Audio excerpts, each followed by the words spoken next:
This is the Everyday AI Show, the everyday podcast where we simplify AI and bring its power to your fingertips.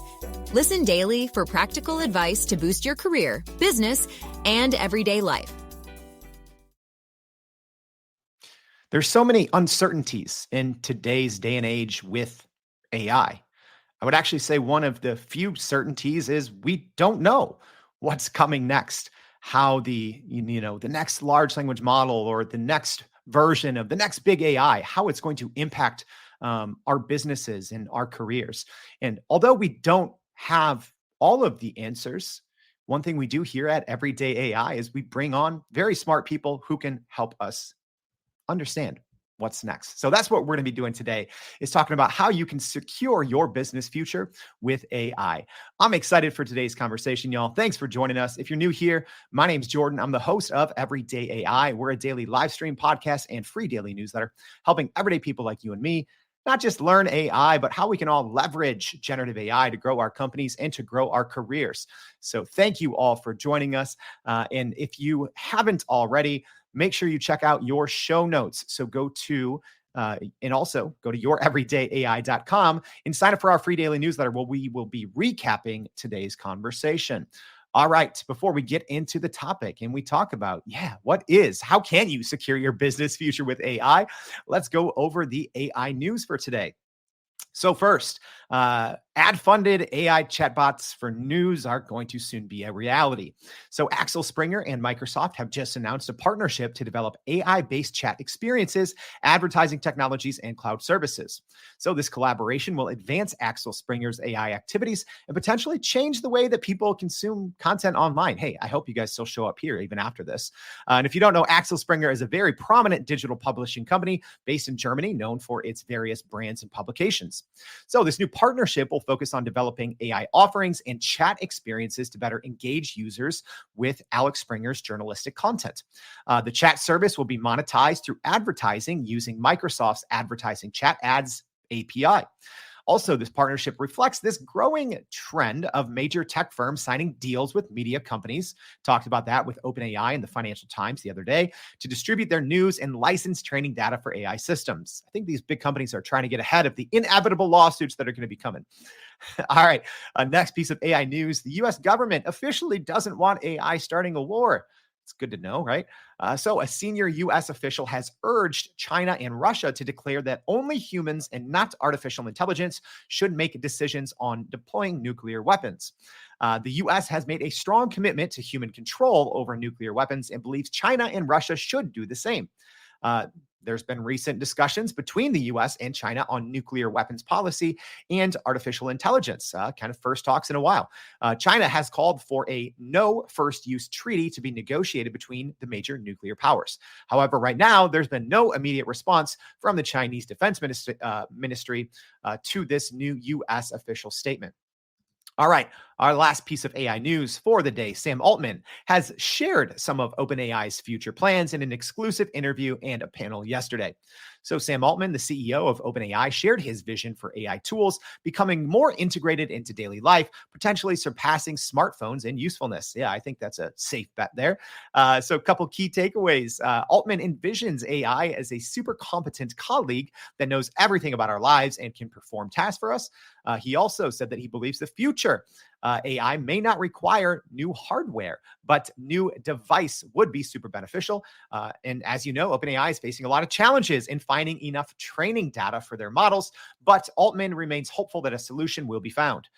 In an unrelated panel discussion at Stanford, Altman said some things like, hey, GPT-4 now is the dumbest model he said, that we'll ever use. He kind of said it was embarrassing, but also something I picked out is he said that they may just burn up to $50 billion a year building AI, but he said building AGI, artificial and general intelligence, but he said doing that would be worth it. So some interesting takes there from OpenAI CEO about the future of AI. And speaking of that, that is today's conversation. So what do we need to know about securing your business future with AI? I think it's an important discussion, and don't worry, you're not just going to listen to me mumble on. So let's go ahead and bring on our guest today. I am super excited to have on the show Luv Tulsidas, who is the founder and CEO of Techolution. Luv, thank you so much for joining the Everyday AI Show. Hey, Jordan. Good morning. Thanks for having me on. I'm excited for today's conversation. And hey, if you're joining us on the podcast, I just have to point out, Luv has one of the coolest setups and backgrounds, just saying, but hey, Luv, can you tell us a little bit about what you do and a little bit about Techolution? Yeah, Techolution is a company that I founded back in 2015. We've been doing digital transformation, whatever that means. That definition changes over time until last year, where we went all in on AI. So what we do now, we build custom AI solutions for our clients, mostly enterprises, mid to large enterprises, and some selective startups that we decide to work with. So customers come to us with ideas, business problems. So we take that idea and turn it into AI and robotic solutions that's generating ROI in the real world. So with that said, I know you also run a AI consulting company. So you're actually in the front line working in the real world with customers like we are. And I can tell you, I don't see AGI anywhere close. I think AI is in its infancy right now, just like the internet and computers were back in 2000. It's exciting, especially being in the space that we're in. But I'm going to challenge Sam Altman and say AGI is not going to be in at least our lifetime. Next year, I could sit here. You could make fun of me for being wrong, but at least that's what I see right now. Oh man, I love it. So I already have so many follow-up questions on this, but hey, to our live stream audience, thank you for joining us. If you do have questions here for Luv, make sure to get them in now, because I can already tell today's conversation is going to be a great one. We already have hot takes. I love it. But Luv, one thing that you just said there is you kind of your company, who's a very, very large company and working with a lot of clients, made this kind of decision recently to focus more on AI. I'm curious, what led to that decision? And looking back at it now, I'm sure it wasn't an easy decision, but are you happy that you made kind of that shift to really focus mostly on AI? So I'm extremely happy I made the shift early on. Fortunately, I grew up with a passion for AI, and my passion for AI was well before I even knew what it meant. Remember Knight Rider? Did you watch that as a kid with Michael Knight? For most people, he was the role model. For me, it was Kit. I love Kit, and I always wanted to build Kit. But anyway, so back in 2015, you couldn't really make money building an AI company. You get little sprinkles from innovation departments, and you couldn't really do what I was trying to do, right? So we went with what we knew: cloud, building apps, modernization for enterprise, and all that good stuff. But towards the tail end of 2022, even before OpenAI was as hot as it was, I could see that digital transformation was saturating. And as you know, in tech, we have to innovate every few years. That's why I call the tagline for my company is called innovation, and innovation changes over time. So we went deep, we were investing, and if we didn't do that in 2023, we'd be in big trouble right now, like we were during the early days of COVID, because everybody's budget, every enterprise now is not talking about, hey, moving to the cloud or modernizing this app. Everybody's like, what are we doing with AI? Let's go. We have middle managers we talk to who are like, hey, I don't know what to do with AI, but the board is telling my CEO that we have to do something with AI, because everybody feels, I don't know about you, I feel like I'm old enough to remember 1999 and 2000. That's when I was starting my career. Right now, it feels just like that when the internet and computers was coming for the world. And that's where we are with AI. And I'm excited. If I hadn't made that transformation, which, by the way, I followed the 10 secrets that I was writing in my book. I was wrapping up my book last year, and I found myself having to put it in practice to transform my company just to survive. And we're in the tech business, right? Now, let me tell you another little story that's interesting. Are you from a tech background? Are you an engineer, or what's your I would say your tech-ish, right? So not traditional okay. tech, but I've worked around technology, for the last, Okay. 10 years. See, I'm a tech bro who learned how to do business. So I love engineering, writing code, even though I haven't done that for a few years now. And just literally last year, we built a tool that wrote a very old code in C Basic for a big customer of ours. We wrote it in Python and figured out what the C Basic experts could not figure out, wrote the unit test case, built the UI, and deployed it. And I was like, damn, if you think you're going to make six figures programming, man, think again. So now I tell nieces and nephews, don't look at me and go, just jump into a comp sci program. Now, there's a place for comp sci majors, but I think the people who just came in for the money, learn programming, it's already a difficult market, right? Since big tech have been laying off and AI has not even kicked in yet. So things are about to change in a big way.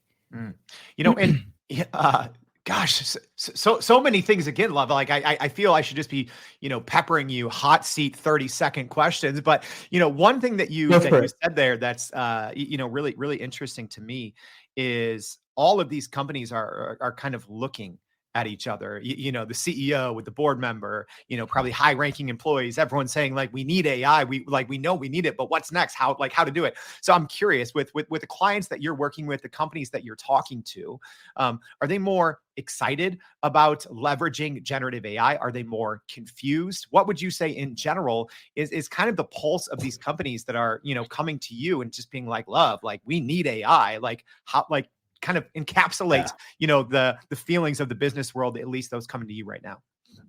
So I think it's a good combination of FOMO, because they know all the companies, the big companies, Kodak and Blockbuster, that got disrupted. And so between FOMO and also having a business need, because, we have a major labor shortage in this country, especially in mid-skill jobs, right? And we also have major inflation. So a lot of customers are coming from a place of hurting, suffering, having to answer to their shareholders.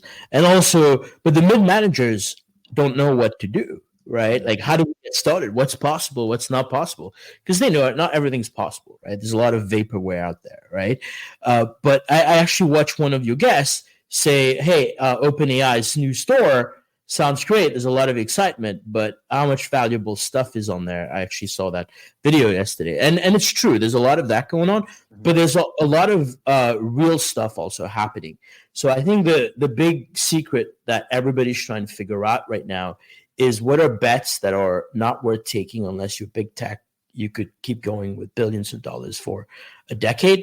What's practical, what's achievable. And there's a little bit of both. And those who figure out the truth, make the right bets, I think are the ones who are going to win. And that's what everybody's after right now.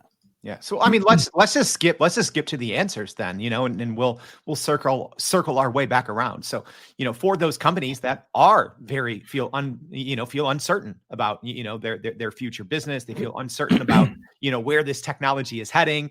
How can they secure their future with AI? What are you telling companies right now who are coming to you with uncertainty? Yeah, I'm going to say something that might be controversial, especially if you have listeners from big tech. So a lot of big tech would want you to believe that their large neural network models, whether it be an LLM or in computer vision robotics, will work out of the box, will fix their problems out of the box. If that were true, then I wouldn't have a business today. You probably wouldn't have a business. You just turn it on and go, right? The truth is that it doesn't work like that. There's a lot of customization that needs to happen. Now, a lot of projects from the beginning, if someone knows what's possible, can tell you this is a long shot, it's not going to work. But these things are very possible, right? Like right now, Gen AI is a lot more possible than some other AIs that you might see. That's why it's very possible. But out of the box, right, can you just turn on ChatGPT and have it do customer service for your business? Probably not. And you might be afraid about what it's going to say. So companies want to still keep control. And I will say something about Gen AI, what I've noticed. What most companies want, they want the conversational power and the reasoning power of LLM, but they don't want their knowledge and their opinions. They want it to know about their business, whether it be sales, your product, your services, and all the depth of that.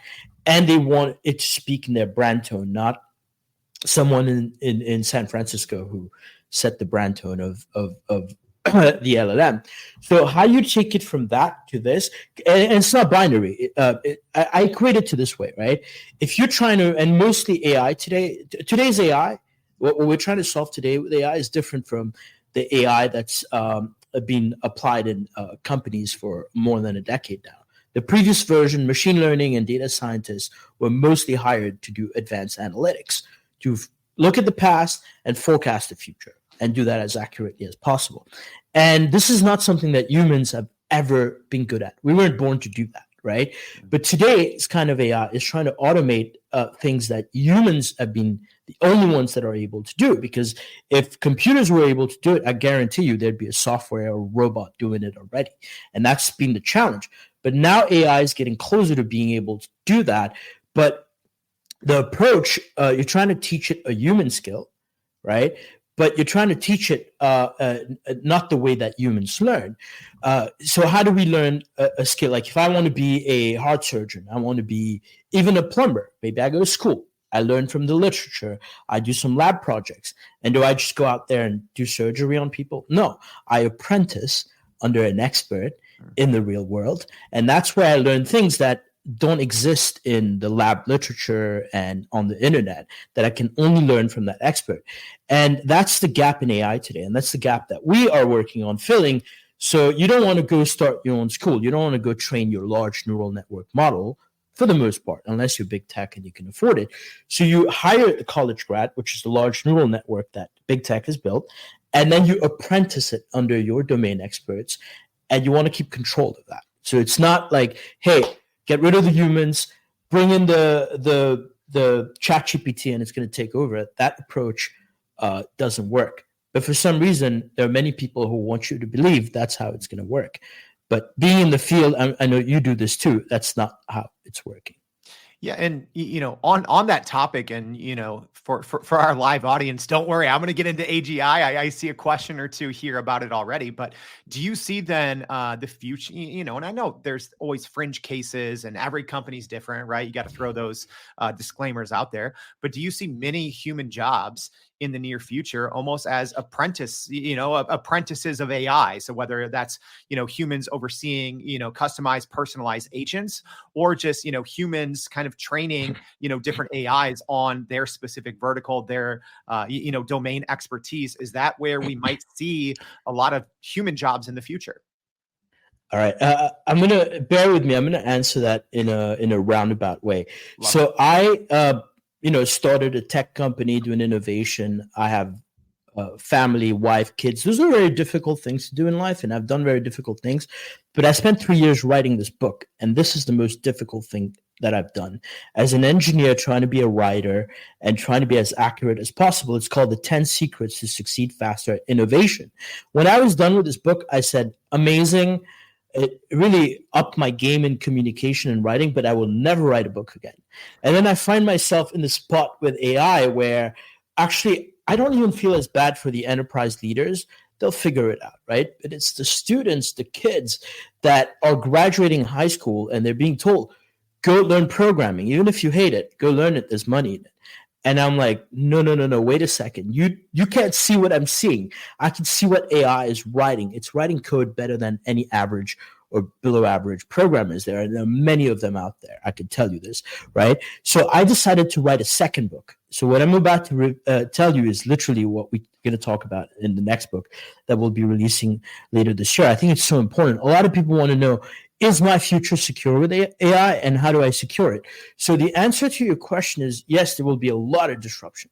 I could tell you any programmers, writers, a lot of these white collar jobs that where especially people are average or below average, and ChatGPT or Gemini or any AI can do it better, those jobs are going to be disrupted. No question about it, right? Especially if people are overpaid for sure. Now, yes, there will be a disruptive period, just like we've had with every major technological revolution, from the steam engine to the internet, and then new jobs will emerge. What you're doing today is not a job that existed 20 years ago, right? So I truly believe new jobs will emerge, but I think there's still a role for programmers, people who are problem solvers, people who can go out and meet with customers and figure out what problems they have to then partner with the AI to solve those problems. I don't think AI is going to be able to do that. And I don't think anybody will accept some Sam Altman's AGI. Imagine an AI comes to your office and start asking you questions.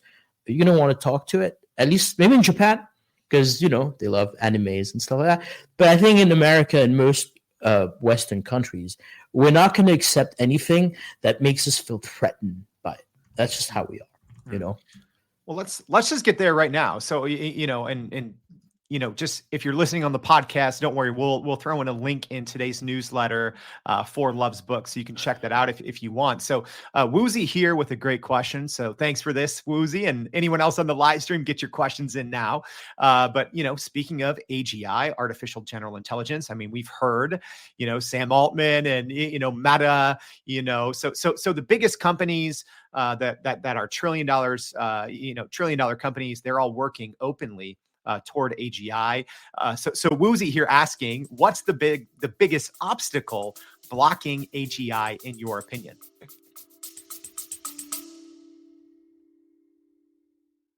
Are you still running in circles trying to figure out how to actually grow your business with AI?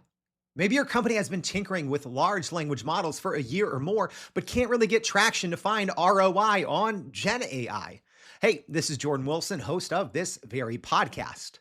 Companies like Adobe, Microsoft, and NVIDIA have partnered with us because they trust our expertise in educating the masses around generative AI to get ahead. And some of the most innovative companies in the country hire us to help with their AI strategy and to train hundreds of their employees on how to use Gen AI. So whether you're looking for ChatGPT training for thousands or just need help building your front-end AI strategy, you can partner with us too, just like some of the biggest companies in the world do. Go to youreverydayai.com/partner to get in contact with our team, or you can just click on the partner section of our website. We'll help you stop running in those AI circles and help get your team ahead and build a straight path to ROI on Gen AI.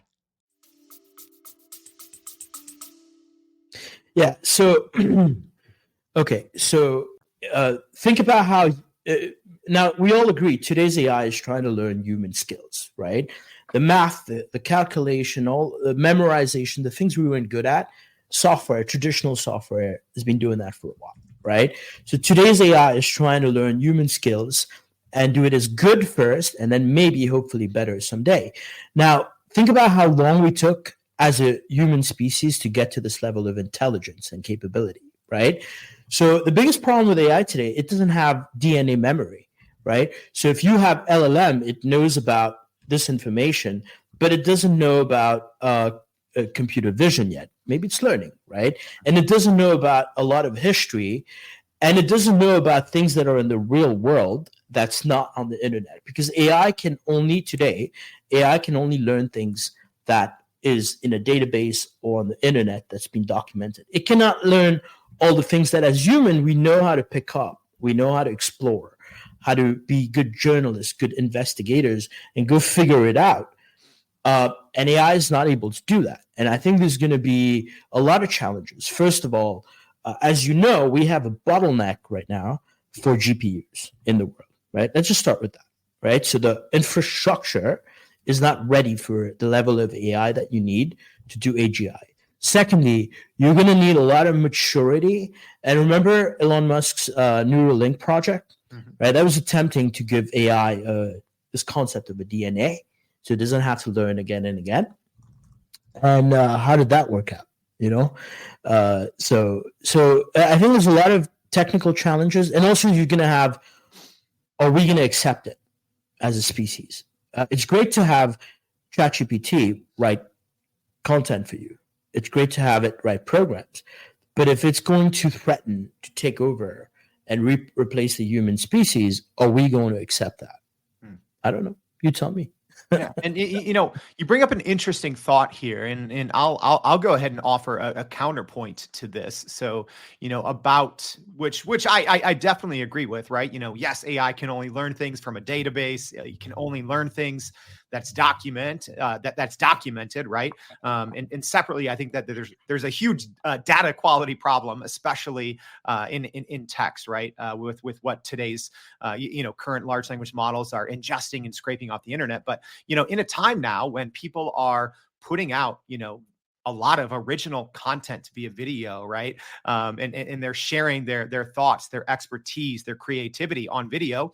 And we know these large language models are now ingesting, all of these videos and turning all of this knowledge into their, next models. I guess what's your thought on that? Are you maybe saying that these models aren't going to be able to decipher enough of this? Are they not going to be able to, turn transcripts into knowledge, connect the dots? What's your thoughts on kind of that disparity?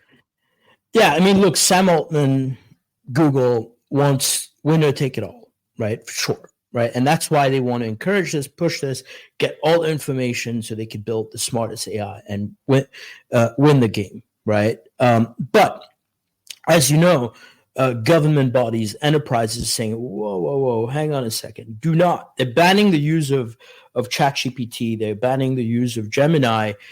Now, these companies have gotten smarter. They built enterprise versions with NDAs where you can't learn from my data and share it with everybody else. So a lot of this information that's fragmented out there in proprietary database, most of them are not even in proprietary database. They're in the brains of the humans that are doing that job, right? So yes, if it's in my best interest, I'm going to go put it on the internet if I can make money. But at some point when I realize when I'm putting it out there to the AI, I think you're going to see an emergence of a lot of custom proprietary AI that only my AI has access to my intelligence. You're going to have to pay, subscribes. Why would I give it to Sam Altman or Google so that they can put me out of business? And by the way, what a lot of people don't talk about, there are massive lawsuits that are currently brewing against or being built up against Sam Altman. Forget the Elon Musk being, feeling bad for making a really bad business decisions. He put $1 billion, doesn't keep control on the board, and now they get to do what they want, and he's sour about it. That's a different story. But think about New York Times saying, hey, ChatGPT, you learned all the stuff from my website, my content, and I didn't get paid for it. And that's just the beginning. And the more companies start losing business, now we're going to be thankful for our frivolous legal system over here. And you're going to see a lot of lawsuits. People aren't just going to go down and say, yeah, OpenAI, Microsoft, Google, take it all, right? So I think there's a lot more resistance and battles that are going to come. And I think you will see, and this is what we're doing for a living. We're building the kind of AI for companies that only their AI has access to their data, and they are going out of their way to make sure that their proprietary data that gives them an edge is not being transferred over. So it's going to get very interesting and good for us, right? If winner doesn't take it all, then we got a job. Yeah, Luv, and I think you bring up great points. And anyone that listens to the show knows that that's how I 100% believe. I think I bring up the New York Times versus OpenAI case at least once a week, knowing that's the big domino to fall that will probably set off dozens, if not hundreds, of large scale lawsuits. That's a whole nother conversation for another day. But Luv, I do want to hit rewind a little bit and get back to this point, because I could go off on a tangent and we could talk AGI and robotics all day. But when it comes to business processes, right? And getting back to, how businesses who maybe don't know what they should be doing with AI, I think a great place to start with companies that have done it themselves, right? So you talked about even your own company's kind of internal transformation. So, which, is really related to this question here from Harold. So Harold, thanks for this. So saying, Luv, I have seen the AI within Fortune 500s. I've seen the estimated savings from those initiatives. So Harold asking, have you seen actual improvements yourself with your company? And then if yes, what departments and uses? Well, great question. And I'll start by saying, did you know that less than 1% of AI initiatives today is generating ROI? But everybody's patient because they know it's an investment and they're expecting ROI. Now, yes, absolutely. I mean, I could tell you stories about what we're doing for customers that have brought unbelievable ROI, but this is what I call specific purpose AI. When you're not trying to build AGI, you're trying to build a very specific purpose AI. And I don't want to, violate my NDA and tell you what we're doing for customers, but I'll tell you what we did for ourselves, right? For example, right now, since we became an AI company, we're seeing a big surge in business, right? We kind of flatlined with cloud and digital transformation, big surge of business. Now, since we do a lot of custom development, right? The statement of works are not your run-off-the-mill templated. They have to be customized. And guess who's writing our statement of works and proposals today? It's our AI. We've actually built a custom AI that's ingesting a recorded call or a transcript of a call and turning it into a proposal. And it's doing it better than a lot of human beings. That's one. We are about to roll out a sales agent where you go on our website, you can ask questions about what Techolution does. It replaces that first meeting that salespeople have. We have a lot of engineering that are happening. So we are building our own product that writes code. We call it App Mod AI, mostly doing modernization right now. But it's built for enterprise, which means that, you could go to ChatGPT, you could say, hey, convert this code snippet or write me this code snippet, fine. But in the enterprise world, you got coding standards, you got compliance. So our tool takes all of that stuff into consideration. It learns for your enterprise, keeps the data private. We're using that to write enterprise-grade code today. So there's a lot of, I would say, so today we have probably about 500 employees. I stopped counting, right? But we have about 1,000 AI colleagues today already, right, in the company. And that didn't replace human jobs. It was just, instead of hiring new people that we couldn't find, right, that next level engineer, AI came in and kind of filled that gap, right?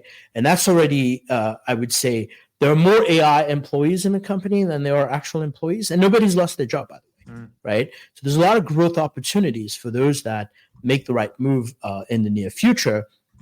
And I think it's extremely, it's a very exciting time if you're doing the right thing. But if you're sitting on the sidelines saying, hey, what's going to happen? And, I don't know. We'll see what happens, right? Yeah. And Luv, I want to zero in on that because I think what you said there is extremely important, when we get into ethical AI. And, it sounds like, what you're doing at Techolution, you're doing it the right way. However, I shared this on our big 1 year, anniversary show. So if you're listening out there and haven't tuned into that one, I think it's important.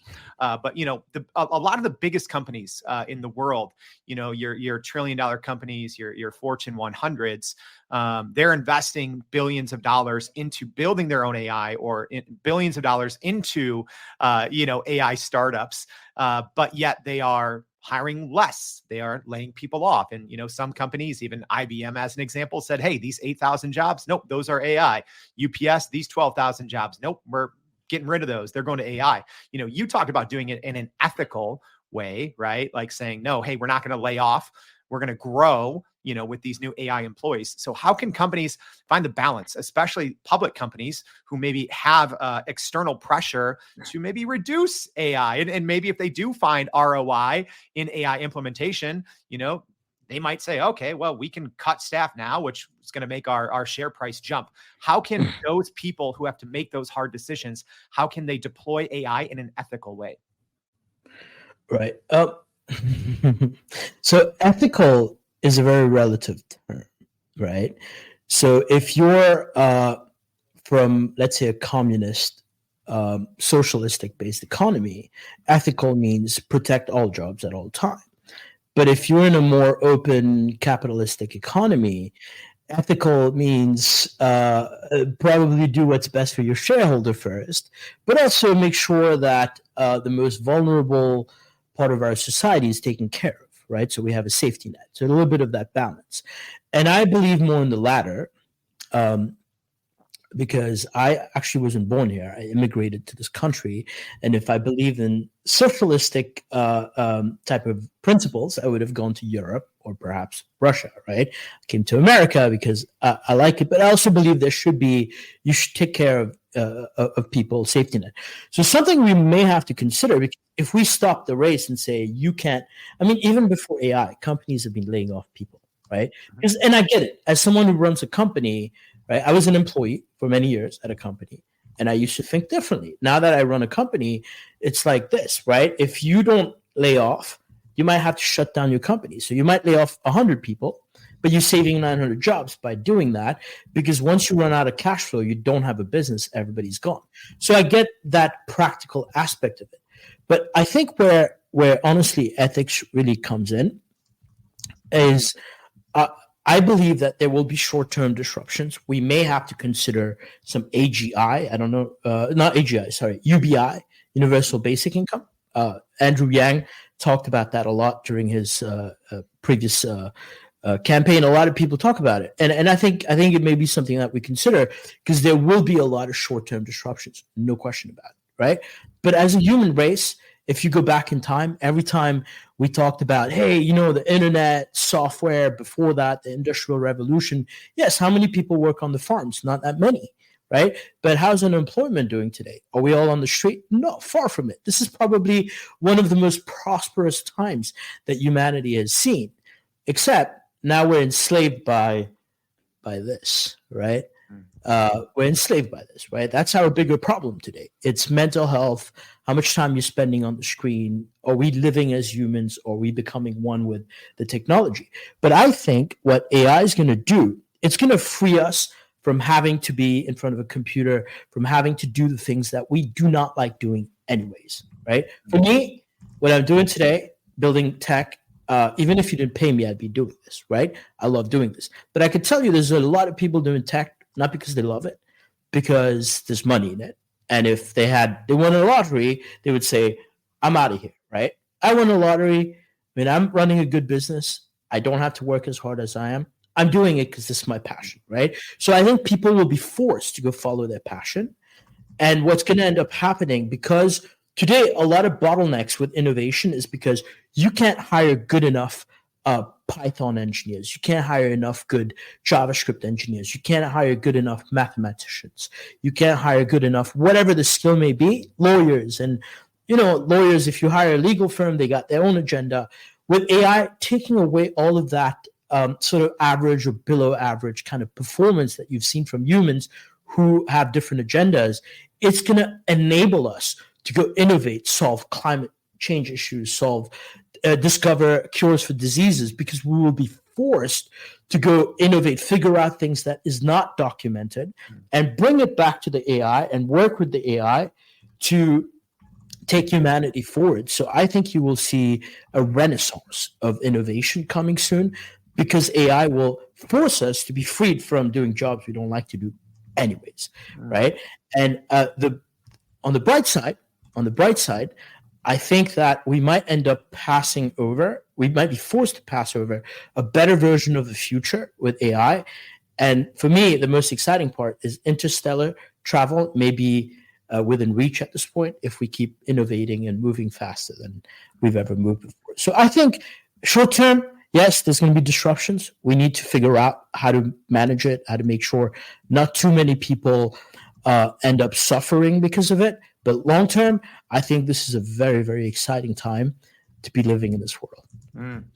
Wow. I don't know if you all can hear it out there, but I am pounding so hard on my keyboard, just notes and insights. I think today has been one of the most insightful conversations that we've had here on Every Day in a long time. So with that, Luv, as we wrap up today's show, because we've talked about everything. I mean, we've talked about, ethics, the future of jobs. We've gone through an acronym soup in a good way, talking the ROI of AI and AGI and UBI, right?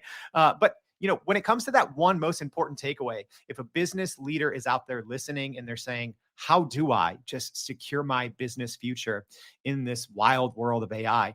What is that one takeaway that you give to them? I would say there are two steps. First, figure out what battles you want to take with AI, because that's where success and failure begins. You pick the wrong battle, you're going to be wasting a lot of time and money. That's step number one. What to do with AI, pick the right battle.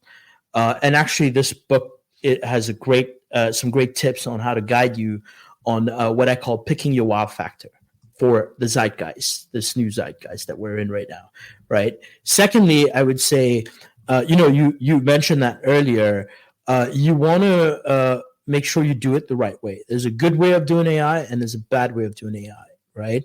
It's not, today, if you look around, how much automation do you have around you, right? People might say a lot, but if you think about Hollywood movies from the 80s, 70s, we're far from that level of automation. And a big part of it because we've not been necessarily doing AI the right way. So figure out how to do it the right way, set up a center of excellence. And as you said earlier, there are many thought leaders of AI out there that are giving advice, charging a lot of money for it. But you don't want thought leaders. AI is something living and breathing. You want what I call living leaders, people who've done it successfully. They could show you what they've done. And I would hire them as a coach. I just watched the movie recently for the 5th time. Remember Karate Kid? Make sure you find your right Mr. Miyagi to coach you on how to win the AI battle. Wow. So much, just great insights. So many great insights today from you, Luv. Thank you so much for your time, your expertise. We really appreciate you coming on the Everyday AI Show. Awesome. Thank you, Jordan. This was a lot of fun. And hey, everyone, as a reminder, so much we covered in today's show about securing your business future with AI. If you missed it, maybe you're out walking your dog or on the treadmill. I apologize. People say, oh, this is my 30 minutes on the treadmill. Sometimes I keep you on for an extra 8 or 10 minutes. Today's one of those days. So make sure you go to youreverydayai.com, sign up for that free daily newsletter, which myself, a human, will be writing right after this. Thank you for joining us. We hope to see you back tomorrow and every day for more Everyday AI. Thanks, y'all. And that's a wrap for today's edition of Everyday AI. Thanks for joining us. If you enjoyed this episode, please subscribe and leave us a rating. It helps keep us going. For a little more AI magic, visit youreverydayai.com and sign up to our daily newsletter so you don't get left behind. Go break some barriers, and we'll see you next time.